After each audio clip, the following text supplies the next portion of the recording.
What is up, guys? Welcome back to S3M2 Football and welcome to today's football preview video. There's a massive clash taking place this weekend on Sunday, the 27th of October, in England's English Premier League. For this one, we're off to the Emirates in London as we find Arsenal hosting Liverpool.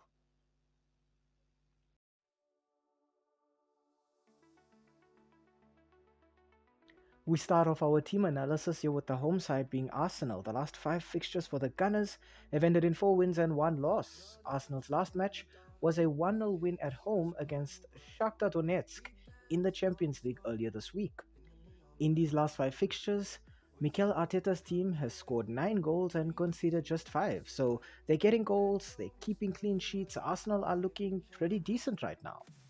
The first player I'd like to talk about for the Gunners has got to be German centre forward Kai Havertz, who in 12 appearances has scored 6 goals and contributed 1 assist.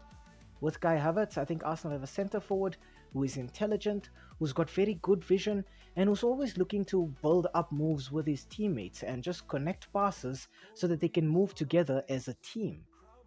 Next up, I want to talk about English defensive midfielder Declan Rice.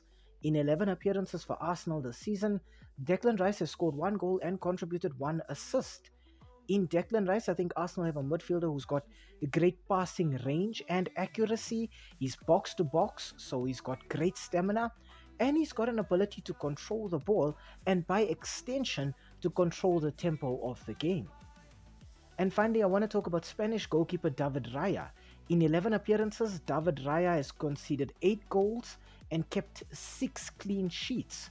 With David Raya, I think Arsenal have a goalkeeper who has great agility and flexibility. He's a great shot stopper, and I really admire his distribution as well. David Raya is the type of goalkeeper that you can sort of mount your attacks on.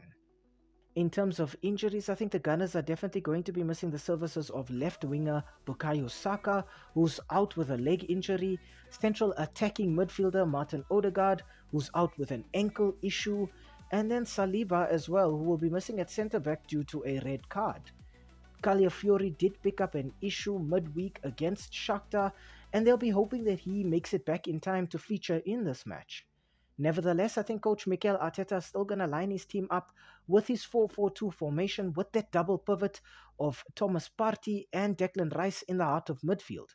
I've seen Arteta set up with this kind of formation whenever he's playing against a team that he thinks is going to be overly committed to attacks, and it just does give this team a little bit more stability centrally.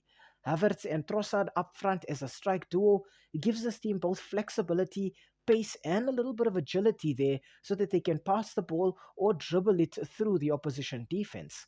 Nevertheless, this Arsenal team is going to be looking to play the counter out wide or keep possession and then just try to penetrate the opposition centrally.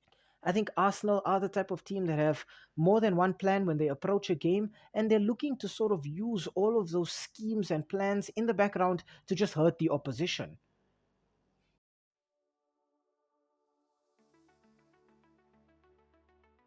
Okay, on to the away team. Now, for Liverpool, the last 5 matches have ended in 5 wins.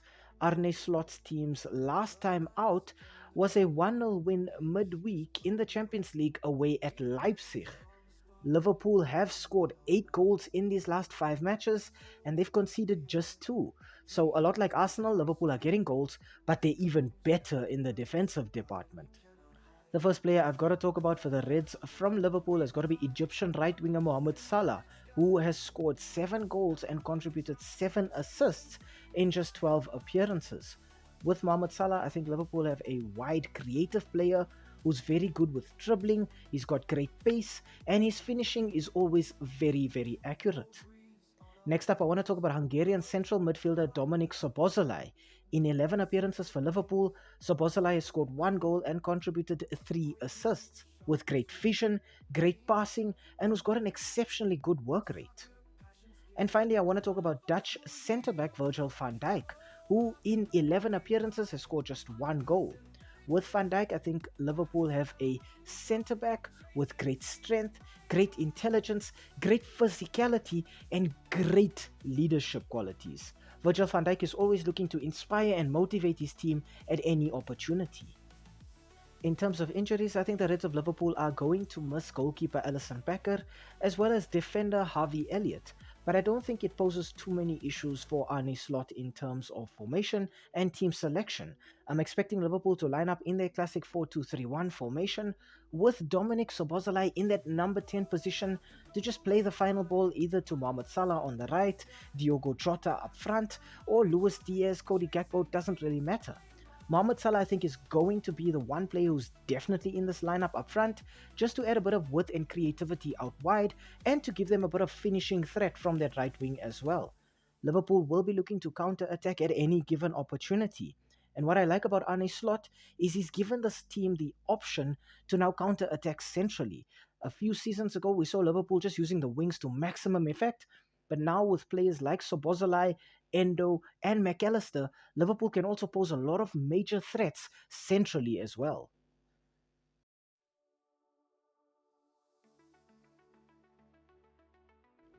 Okay, looking at the head to head between these two teams, the last five fixtures between Arsenal and Liverpool have ended in two wins for the Gunners, two draws, and then one win for Liverpool. In these last five meetings between the two sides, Arsenal have scored 9 goals, while Liverpool have scored 8 goals. If we look at the league table right now, Liverpool are at the top of the league with 21 points, while Arsenal find themselves third on 17 points. I think looking at this fixture, it's very easy to say that it does favour Arsenal based on those last records, but if we look at performance this season, Liverpool have been on a whole other level. Both of these teams do have midweek clashes next week in the EFL Cup that they will be looking at, but I think this is definitely the main focus of the weekend. Arsenal are missing some very big names here.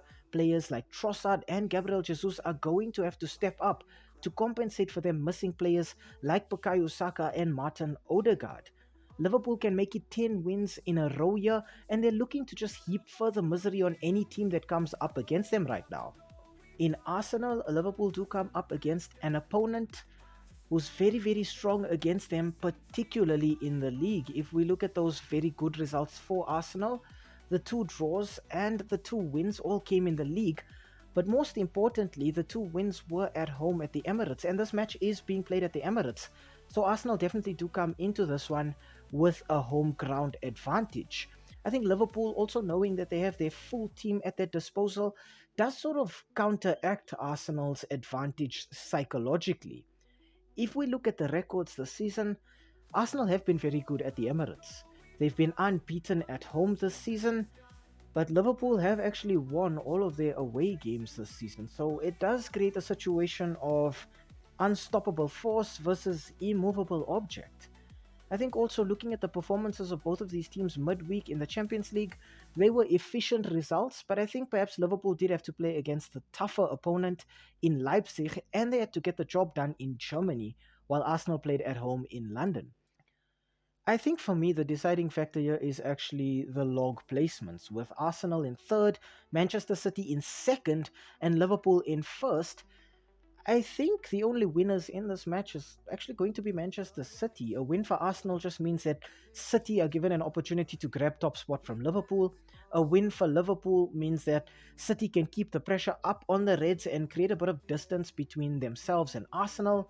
So it's very difficult. A draw is definitely a more positive result for City in terms of getting what they want from both of these teams. I think for Arsenal here, if this was a cup competition, I would side with Liverpool. I think if Arsenal had less points between them and Liverpool, to the extent where a win in this one could mean they could leapfrog the Reds and go to top spot, I would side with Arsenal here.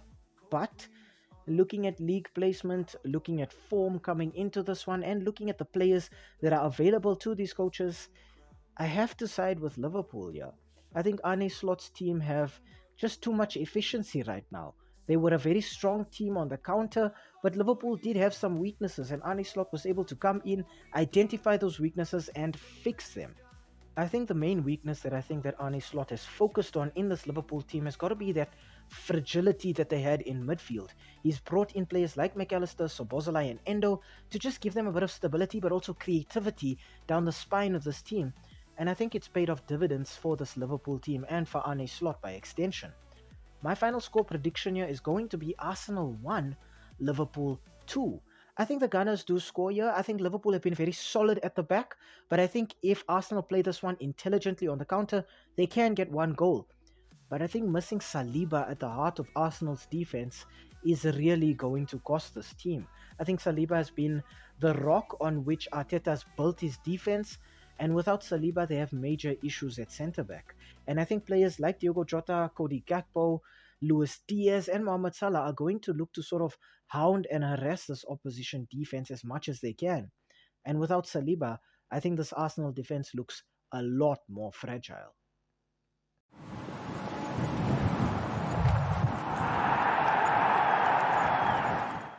Hi, thank you for making it to the end of this video.